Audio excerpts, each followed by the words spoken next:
Evangelho de Lucas, capítulo 17, a partir do versículo 11.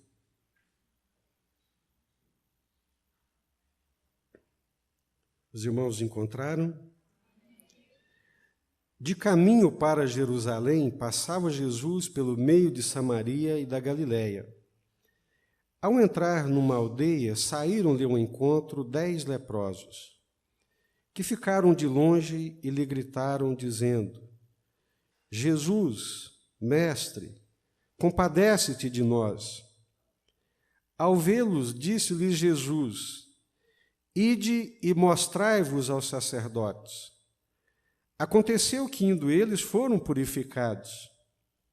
Um dos 10, vendo que fora curado, voltou dando glória a Deus em alta voz, e prostrou-se com o rosto em terra aos pés de Jesus, agradecendo-lhe, e este era samaritano. Então Jesus lhe perguntou: Não eram 10 os que foram curados? Onde estão os 9? Não houve, porventura, quem voltasse para dar glória a Deus, senão este estrangeiro? E disse-lhe: Levanta-te e vai, a tua fé te salvou. Curva a sua cabeça. Senhor, estamos reunidos aqui nessa noite, diante da tua presença, com muita alegria no nosso coração. Obrigado, Deus, pela igreja do Senhor, pelo povo do Senhor sobre a face da terra. Povo habitado pelo teu Espírito Santo, que quando se reúne, se transforma numa casa espiritual. A presença do Senhor é real e verdadeira. Obrigado, Deus, pelo louvor dessa igreja ao longo desses anos, que tem servido ao Senhor e nos abençoado. Obrigado por esses momentos de louvor. Obrigado pelos dízimos, pelas ofertas. É uma prova de que reconhecemos que tudo que temos tem sido recebido. Nada trouxemos para esta vida, e daqui nada também vamos levar, mas temos recebido muitas coisas da parte do Senhor. E quando nós damos os nossos dízimos, nossas ofertas, é um reconhecimento da nossa parte que tudo que temos é recebido e recebido do Senhor. E agora, diante da tua palavra, ela que é espírito e vida, que tem um poder sobrenatural de alcançar o nosso coração, nós queremos pedir ao Senhor que nessa noite, de um modo sobrenatural, extraordinário, gracioso, movido pelo teu Espírito Santo, que o Senhor possa falar aos nossos corações. É o que nós pedimos e clamamos em nome do Senhor Jesus.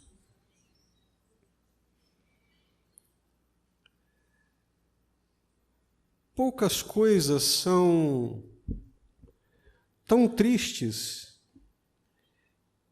e depõem de uma forma tão pessimista em relação à natureza humana quanto a ingratidão.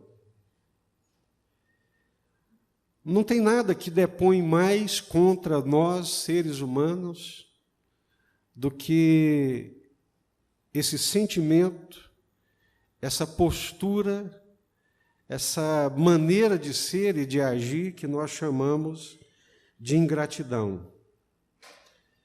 Isso tem sido uma marca muito presente na vida do ser humano. Em relação a Deus, principalmente, em relação ao nosso próximo, em relação ao nosso semelhante, muitas vezes nós fomos marcados pela ingratidão, que eu considero como uma marca muito triste do nosso caráter e da nossa natureza. Poucas coisas depõem tanto contra a nossa natureza humana, contra a nossa humanidade, de seres humanos criados por Deus, à imagem e à semelhança de Deus, do que a postura da ingratidão. E esse texto, como nenhum outro, mostra com muita clareza o que é a ingratidão do coração humano. Jesus estava saindo da Galileia, passando por Samaria, indo em direção a Jerusalém, e ao entrar numa aldeia, 10 leprosos. Os irmãos já ouviram muito a respeito dos leprosos, já leram, e nós já sabemos também, por causa, até mesmo por uma questão sanitária, por uma questão de saúde, a lepra naqueles dias não tinha o controle que tem hoje, era uma doença extremamente contagiosa, e por isso, quando alguém ficava leproso, ele era banido do convívio social. Ele era alijado, arrancado e jogado para fora. Não queria saber se ele era rico, se ele era pobre, se ele tinha família, se existiam possibilidades. Não, ele passava imediatamente a ser uma ameaça para a sociedade. E a própria família fazia questão de que ele fosse realmente alijado para que todos os outros não fossem contaminados. E como a gente diz, até a desgraça junta, os leprosos, quando eram banidos, e todos nós humanos precisamos uns dos outros para poder viver, os leprosos se ajuntavam.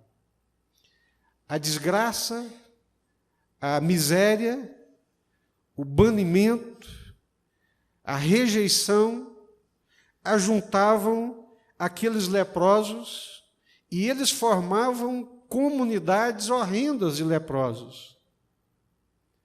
Eram comunidades onde eles viviam, se ajudavam para continuar a sobrevivência, quanto tempo a vida lhes desse, mas viviam comunitariamente. E Jesus, então, passando por uma dessas aldeias ao longo de Samaria, 10 leprosos, esses que carregam dentro do coração o sentimento da rejeição, o sentimento do desprezo, o sentimento do banimento, o sentimento da desesperança. Não havia esperança para leprosos. Tudo isso estava dentro da vida e do coração dessas pessoas. E eles veem em Jesus a real possibilidade das suas vidas serem transformadas. Eles veem em Jesus a real possibilidade de uma esperança transformadora para as suas existências. E de longe, preceituava o costume daquela época que, no mínimo, 50 metros de distância. Dependendo da direção do vento, era no mínimo 50 metros de distância que um leproso podia ficar das outras pessoas. Banidos, viviam longe, e quando alguém se aproximavam, eles eram obrigados a gritar: não se aproximem, leproso, eu sou imundo. Imagine que situação e que tristeza. Por isso que o versículo 13 do capítulo 17 diz que ficaram de longe. Ficaram de longe não é porque eles queriam estar longe, é porque eram obrigados a ficar longe, por causa da condição que a lepra lhes impunha. Ficaram de longe e lhe gritaram. Ou seja, a única forma de serem ouvidos à distância era através do grito. E gritaram: Jesus, Mestre, compadece-te de nós, tenha compaixão de nós. Eu fico pensando nesse brado da alma, do fundo do coração de alguém que já não tem mais nenhuma esperança. E se encontra ali com a possibilidade real de ter a sua vida transformada. E grita a plenos pulmões: Mestre, compadece-te de nós. Ou seja, que a nossa miséria, que a nossa condição miserável seja considerada diante dos teus olhos. E Jesus, então, simplesmente lhes disse, seguindo o que preceituava a lei: ide e mostrai-vos aos sacerdotes. Toda vez que alguém ficava leproso, ele era banido. Era banido do convívio social, político, econômico e religioso. Era o próprio sacerdote quem tinha a responsabilidade de banir esses indivíduos do convívio social. E depois, para serem reintegrados, eles precisavam passar também pelo sacerdote. Era o sacerdote que avaliava as manchas, em alguns casos deixava a pessoa reclusa para ver se a mancha ia realmente desaparecendo, para depois reintegrá-los ao convívio social. Por isso Jesus lhes diz: ide e mostrai-vos ao sacerdote. Aconteceu que, indo eles, foram purificados. O milagre aconteceu. A transformação sobrenatural que rompe a realidade do mundo natural, aquela ação sobrenatural, miraculosa, que quebra todas as possibilidades impostas pela natureza, pelo mundo natural, irrompe a realidade daqueles 10 homens e a vida deles é completamente transformada enquanto estão indo em direção ao sacerdote. São completamente curados, os 10, de uma única vez. Glória a Deus, glória a Jesus. Aconteceu que, indo eles, foram purificados. Um dos 10, vendo que fora curado, voltou dando glória a Deus em alta voz. Prostrou-se com o rosto em terra, aos pés de Jesus, agradecendo-lhe, e este era samaritano. Então Jesus lhe perguntou: não eram 10 os que foram curados? Jesus sabia que todos tinham sido curados. Onde estão os 9? A pergunta que eu nos faço nessa noite é: por que os 9 não voltaram? Por que de 10 que são nitidamente agraciados, apenas um reconhece a manifestação da graça, da bondade, da misericórdia de Deus através de Jesus? Só um. Por que os outros não reconhecem? Por que os outros não voltam? E Jesus pergunta: cadê os outros 9? Onde estão os 9? Não houve, porventura, quem voltasse para dar glória a Deus, senão este estrangeiro? É por isso que eu iniciei a leitura do texto, e logo na introdução, dizendo que poucas coisas denigrem mais a nossa natureza humana do que a ingratidão. Poucas coisas depõem tanto contra nós, seres humanos, do que esse coração ingrato.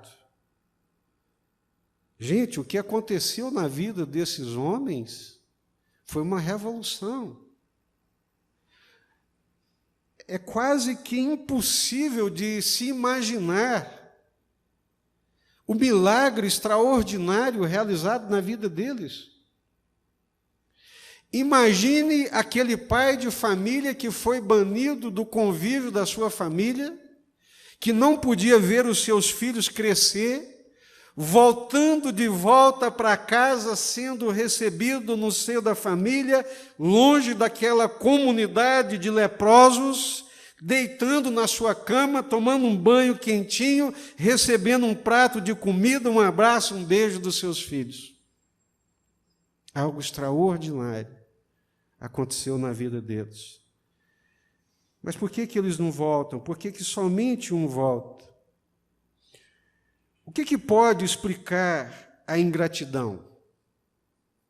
Eu fiquei pensando, obviamente, essa pergunta é uma pergunta retórica, por que eles não voltaram? eu penso que uma das possibilidades é que eles estavam leprosos não apenas no corpo, mas eram leprosos do coração. O coração também estava contaminado. O coração era um coração leproso. Ingratidão é coisa do coração. Assim como gratidão, manifestação de gratidão, de apreço, de reconhecimento é coisa do coração, da mesma forma, uma moeda de duas faces é ingratidão. Estavam leprosos do coração, talvez com base na teologia judaica da retribuição, eles podem ter chegado à conclusão de que eram merecedores daquela dádiva e daquela graça. Ou seja, baseado no mérito, eles acharam que foram curados porque mereciam ser curados. E quando nós nos movemos em função do mérito, ou do que nós chamamos de meritocracia, nós não enxergamos graça em nada, a não ser mérito, conquista, nossa força, nossa capacidade e nosso merecimento. Leprosos do coração, a teologia que os embalava era a teologia do mérito e não a da graça, mas o fato é que foram ingratos. Mas se a gente for pensar bem, a ingratidão não está presente apenas nesse gesto dos leprosos. A ingratidão é uma faceta do nosso caráter humano. Estava lendo um pensador que disse que acontece com frequência que uma vez que o homem obteve o que queria, ele não volta. Obtido o que gostaria de obter, raramente a maioria volta para poder agradecer. E essa ingratidão, ela se manifesta de muitas formas e de muitas maneiras. Não existe ser das criaturas de Deus tão dependente quanto o ser humano. O ser humano é o ser mais dependente que existe. Dos seres criados por Deus, o homem é o mais dependente de todos. Nos primeiros anos de vida, se deixados à sua própria sorte, fatalmente não resistimos e sucumbimos. Dependemos de cuidados em todos os aspectos. É o bebê que passa 9 meses na barriga da mãe, sendo alimentado ali pelo próprio corpo da mãe, e quando ela lhe dá a luz, ela tem que pegá-lo e colocá-lo no peito, porque senão ele morre de fome. Depois de um tempo, tem que pegá-lo, amamentá-lo, levar aqui o braço, colocar ele para poder arrotar, deitar direitinho, depois tem que dar a mamadeira, passa um tempo, tem que pegar a frutinha, raspar, colocar na boquinha para ele ir crescendo pouco a pouco, até que lá pelos 2 anos ele começa a conseguir por conta própria pegar a colher e começar a colocar a comidinha na boca que o papai e a mamãe trabalhou e comprou, que a mamãe fez com muito carinho, cozinhou para ele poder começar a comer ali com muita dificuldade. Lá para os 20 anos, antigamente, hoje, lá para os 30 anos, eles são independentes. E hoje, alguns com 40 anos não querem sair da casa do papai e da mamãe. E muitas vezes os filhos são ingratos com seus pais.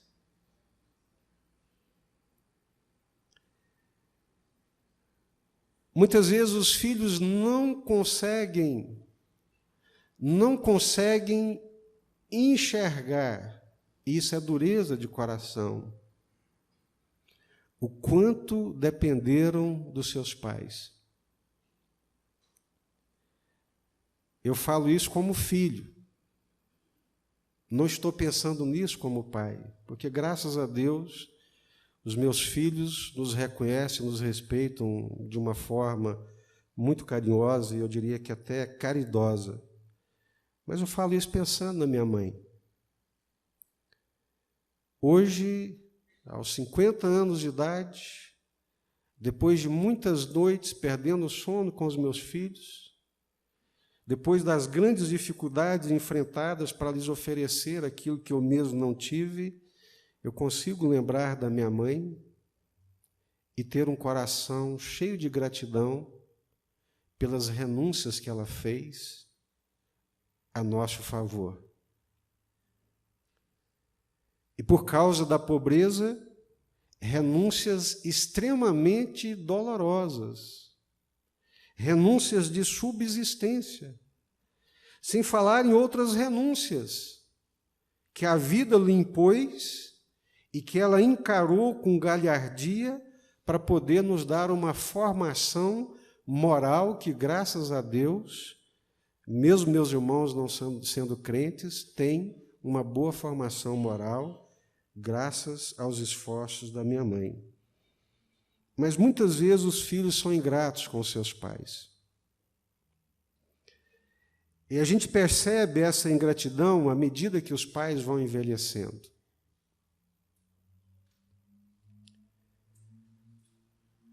Eu sei que não são todos, obviamente, eu também não estou aqui para dar porretada em ninguém,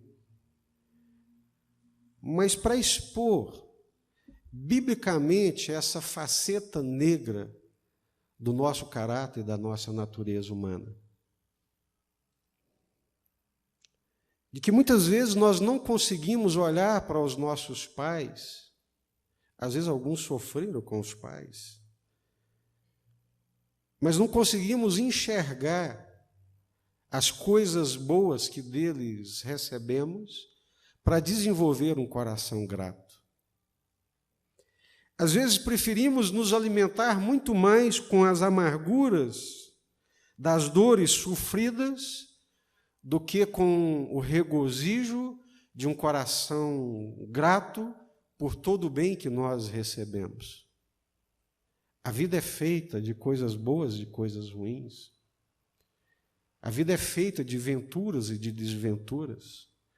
A vida é feita de alegrias, mas também de muitas dores e sofrimentos, e dores e sofrimentos nos são impostos por outras pessoas.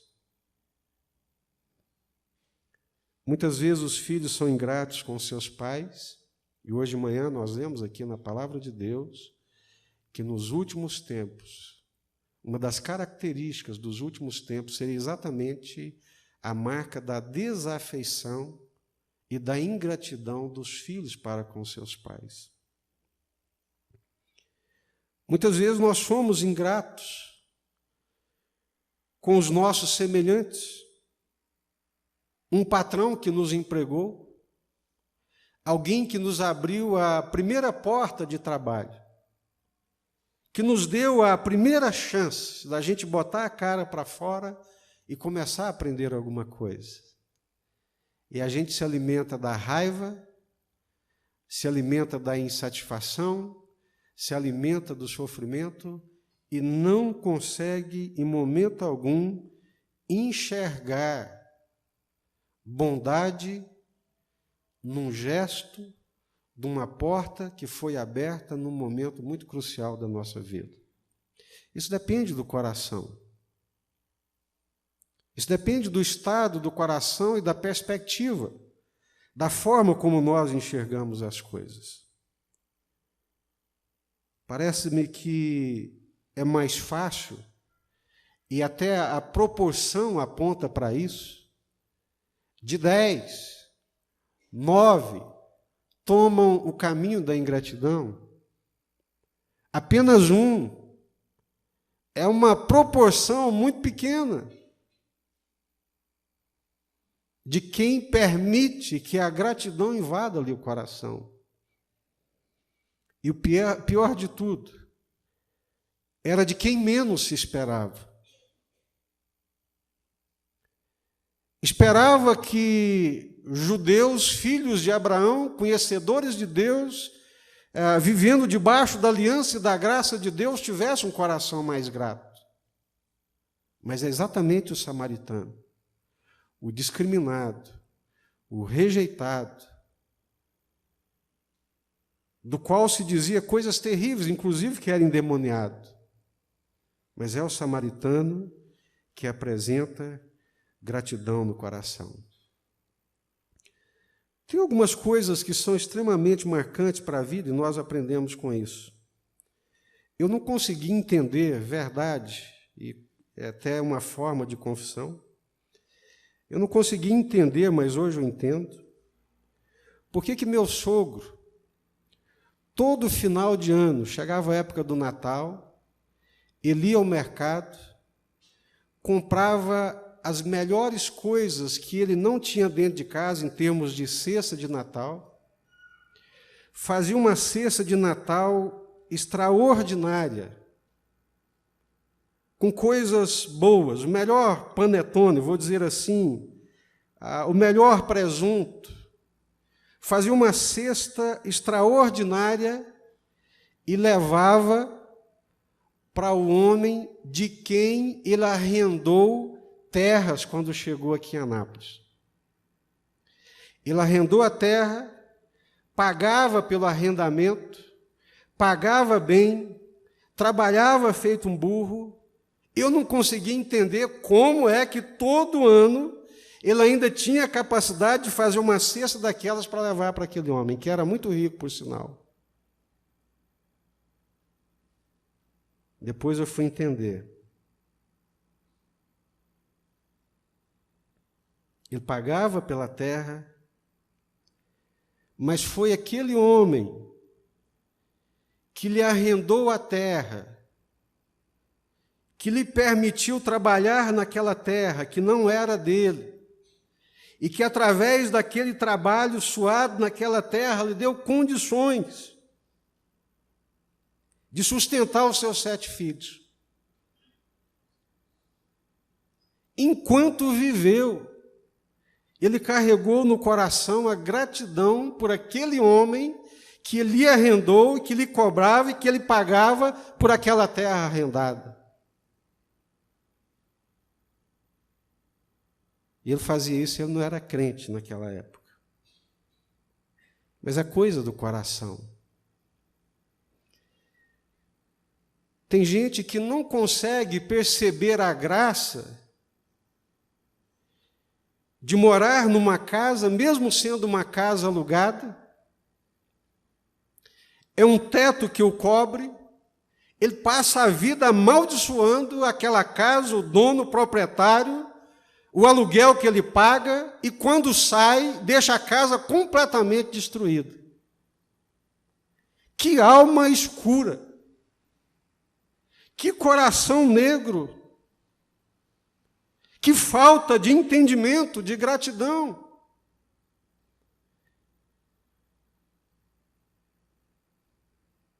E assim nós conduzimos a nossa vida em relação aos nossos pais, em relação a um patrão que um dia nos empregou e, através daquele trabalho, permitiu que nós tirássemos o sustento para a nossa mesa, para a nossa família, e quando saímos, vomitamos todo o ranço de ódio, de mágoa, de coisas ruins que pode existir dentro de um coração humano. Embora não entendesse aquela atitude do meu sogro, me marcou profundamente, hoje eu entendo. Entendo como um bom exemplo e que eu gostaria muito de aprender e de seguir ao longo da minha vida. De um mecânico que conserta o meu carro, de um médico que atende um filho meu, numa hora de necessidade, numa hora de aperto. Ao invés de espraguejar e amaldiçoar pelo preço da consulta, entender que ali está uma porta aberta por Deus para cuidar da minha saúde e minorar o meu sofrimento. E às vezes as pessoas não entendem isso e são surpreendidas com essas coisas, né? Um médico que cuidou dos nossos filhos, e graças a Deus cuidou muito bem, excelente profissional, e por isso, merecidamente, uma consulta muito cara. Um dia ele não entendeu, e eu percebi nos olhos dele, quando eu levei-lhe um presente, eu agradeci. eu quero te agradecer pelo cuidado que o Senhor tem tido com a minha família, especialmente com os meus filhos. Ele olhou para mim assustado, acostumado com uma relação de trocas.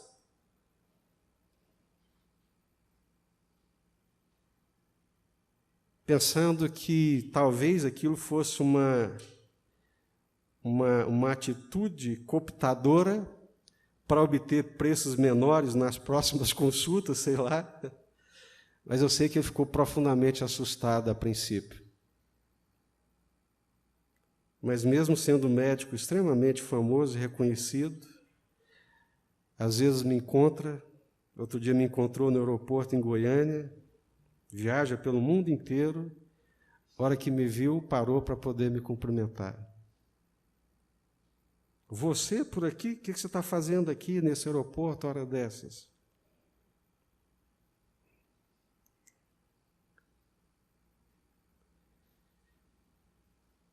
Dez foram curados.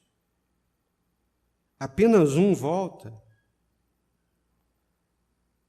É apenas um coração que brota, que borbulha esse sentimento de gratidão. E assim vai, nós poderíamos prolongar essa lista. Um professor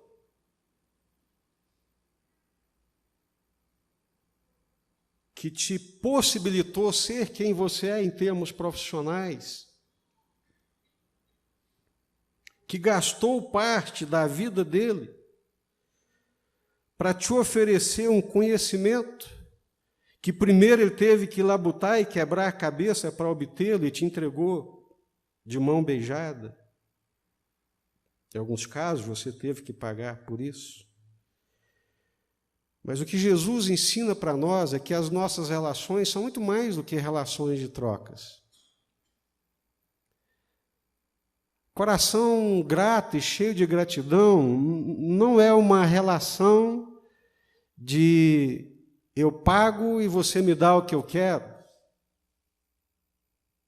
Não é uma relação de troca. A relação de troca, ela não tem essa dimensão espiritual. Nós não podemos ser movidos pela relação de troca. O sentimento que embala os nossos corações tem que ser outro.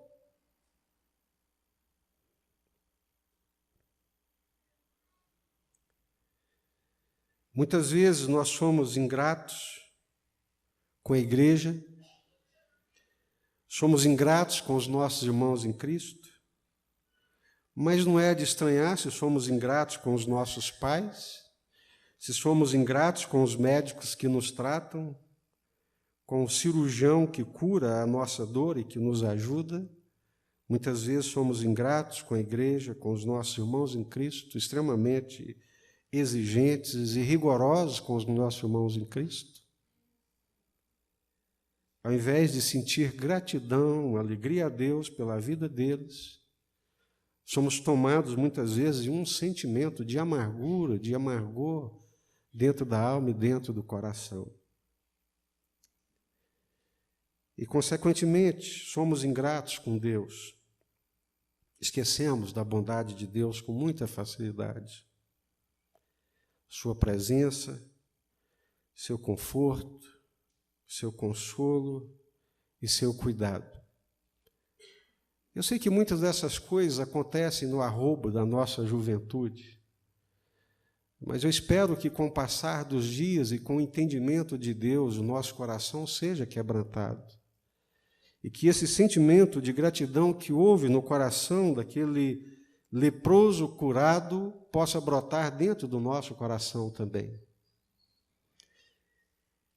Esquecemos com muita facilidade da bondade de Deus, da presença, do seu conforto, do seu consolo, do seu cuidado, do sustento cotidiano. Aos seus amados, Ele dá o pão de cada dia. até mesmo enquanto dorme.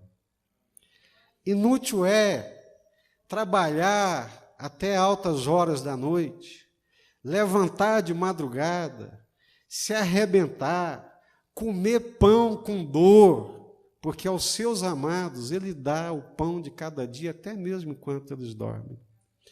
Ou seja, quando eu estou deitado, quando você está deitado, Deus está trabalhando a nosso favor.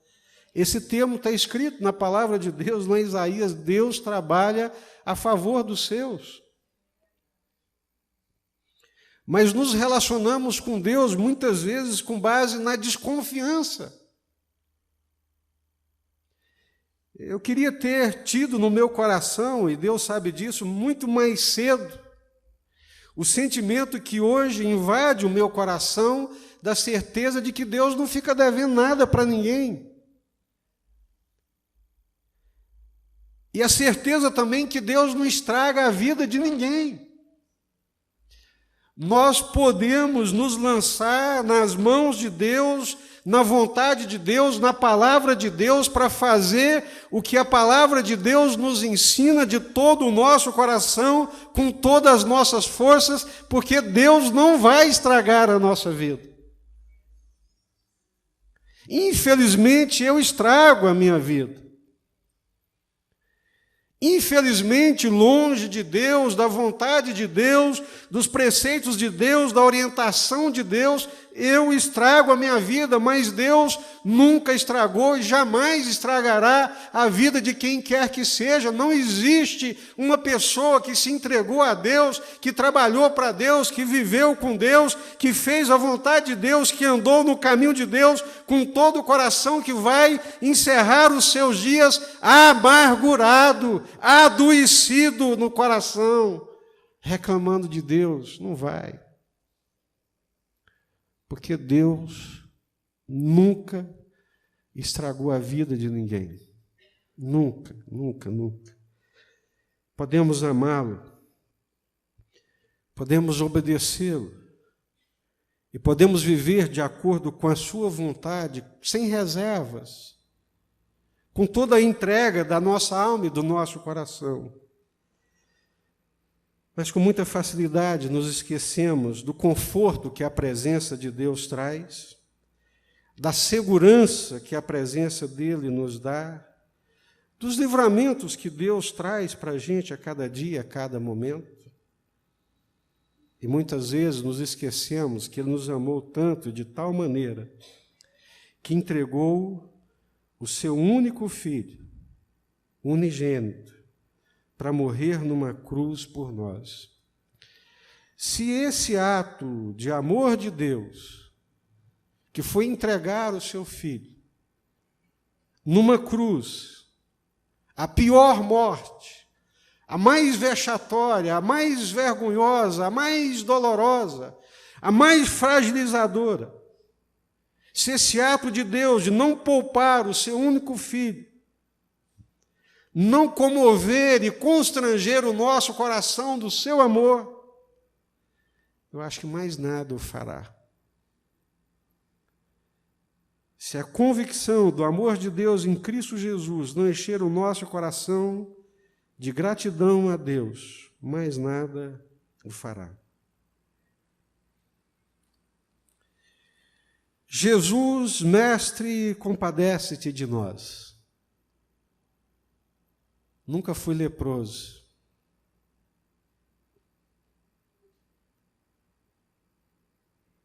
Mas muitas vezes gritei dessa mesma forma.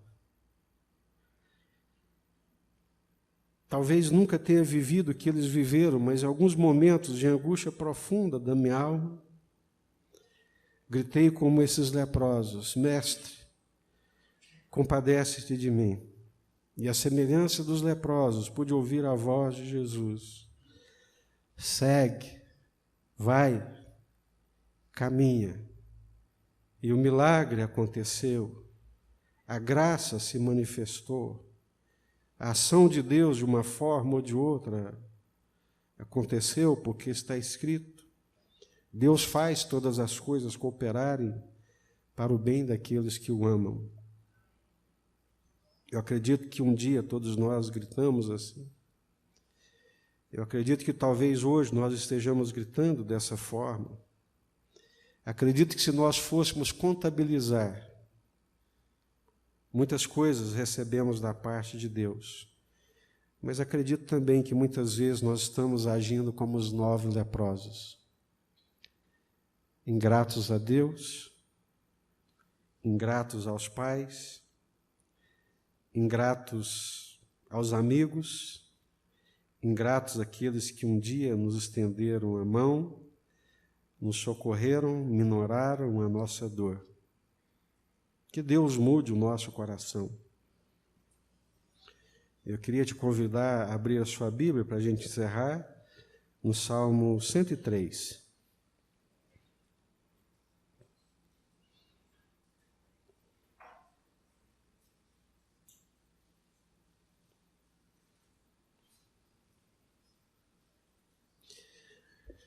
A minha versão é a Revista Atualizada,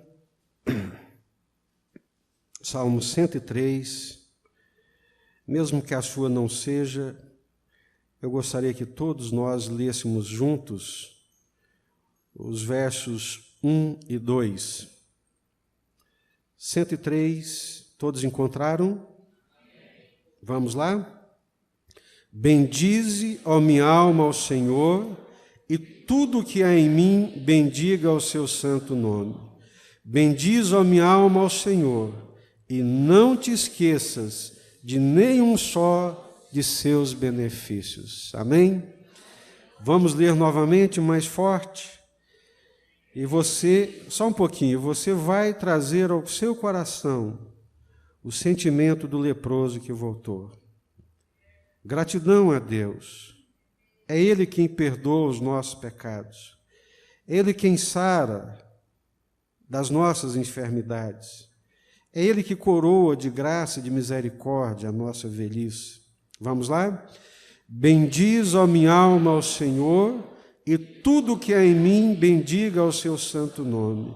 Bendiz, ó minha alma, ao Senhor, e não te esqueças de nenhum só de seus benefícios. Amém? Glória a Deus. Deus é bom. As suas misericórdias duram para sempre e a sua fidelidade é de geração em geração. Você crê nisso? Seu coração se enche dessa verdade? Glória a Deus. Vamos ficar de pé, vamos orar.